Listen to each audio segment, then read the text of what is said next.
My curly hair journey is quite the one to tell. At a very young age, I was spending a lot of time with my cousin who has looser curls than I do, and our parents would do our hair next to each other, and I would see how fast hers was done like that. Her curls, they were like Shirley Temple curls. They were so beautiful.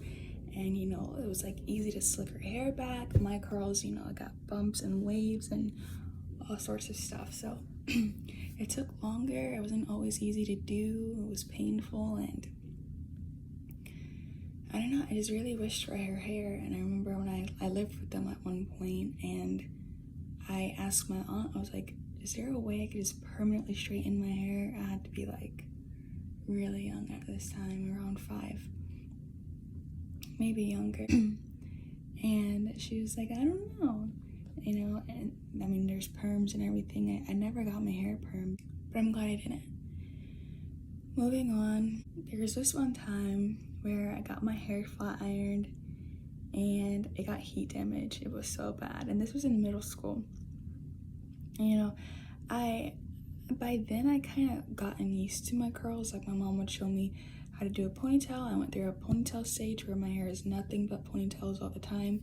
It didn't matter if it was combed out or not. It was just ponytail, because that was quick, it was simple, it was easy. You just use gel and you're done. The heat damage, it was so bad. Literally, I got out of the shower and it looked like my hair was blow dried. Like, no joke, it was so bad. But I never got a big chop. I kind of grew obsessed with long hair at that point, and I was just like, okay, I'm not cutting my hair. There was a point in my life where I just never got a haircut in like 4 or 5 years, not even a trim. And I just kept going about like it was normal, and eventually I guess they just started coming back. Thank God, because literally, oh my gosh. And then it got to the point where my hair got healthy again, and I was afraid of getting it blow dried and straightened, and I guess that was why I never got it like trimmed or anything, because excuse me, nowhere that I know of locally can they do my hair, like trim it while it's curly. They always have to blow dry it or flat iron it, and if they blow dry it, they're gonna want to flat iron it for whatever reason. And I don't know, I was scared. I was so scared. I did not want my hair to get heat damage again. I still don't want it to get heat damage. I try to be so cautious. A lot of times you're in that chair, and in that moment, like, I'd bring my own heat spray, heat protectant, and I'd ask them to use it, and I'd just be sitting in the chair. I see them forget to use it. I'm just like, what do? Do I just say something? Do I keep quiet? I was like, really want to say something. And eventually I just started speaking up, like, you forgot the heat protectant. Are you gonna use that first? And eventually they start to pick up on it. And now what I do is I shampoo my hair. I do the regular, process, and then I spray my own hair. And then they blow dry it, and then I make sure to bring that spray with me for after they blow dry it, spray it again before flat ironing it. Which, I mean, it may seem like a lot, but it's what makes me feel comfortable. It's how I keep my hair healthy. It's how I protect my hair. So I'm probably due for a trim, but honestly, I don't know if I'm gonna get one this year. I really do want to, though, because it's getting kind of hard to, I know to start getting trims when my hair gets hard to comb out. You can't see. I get fairy knots like nobody's business, which sucks because there's just one time it was like a flip, like it just, I don't know, just one trim one day and it just started fairy knots popping up. And fairy knots are actually split ends, which I didn't know that, but sometimes I'm like, maybe I should just keep the fairy knots, because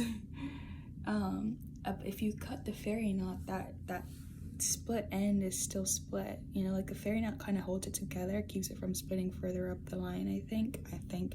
But then that fairy knot, this is how my brain thinks go, and my fairy knot is like keeping it together, but if I cut that fairy knot, then it just is gonna split.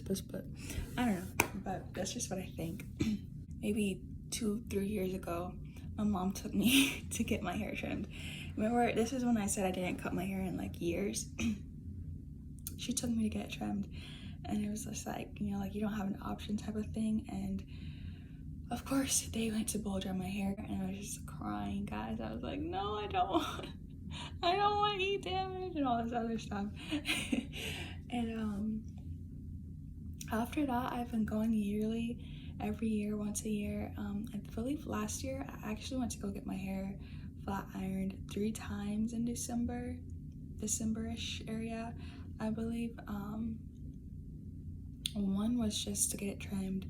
One, I believe, was just because, and then another time was because I was doing a music video and I wanted my hair straight for it. So, but then that's why this year I was like, there's no way I can put more heat in my hair because of how I damaged it, or not damaged, of how I connect flat ironing with damaging so tightly, of how often I got it flat ironed. I'm still learning the works of how to take better care of my hair. You know, my mom was kind of like let me go off on my own. She's like, okay, like I would ask her, I would literally beg her to do my hair because of how difficult it was, and she would tell me no, straight up no. I don't blame her because it's hard.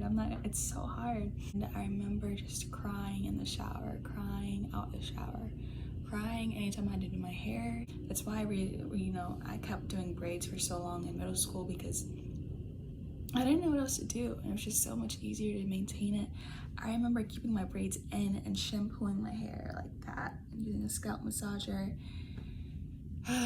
getting a tool like to get the shampoo directly on my scalp, and not taking them out until I got out the shower and started detangling my hair and braiding it, rebraiding it back up. And then I stopped because I started getting breakage at the top. It was just, I don't know, guys, it was just awful trying to figure out what's best for your hair. It's so hard, especially when you don't have any guidance. You know, like for years our hair has been suppressed.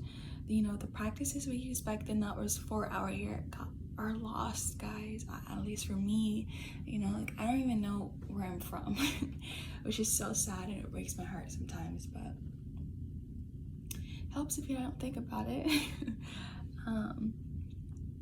I don't know, I'm still learning the works of it, and I believe it's definitely, I've gotten better at it, thank God.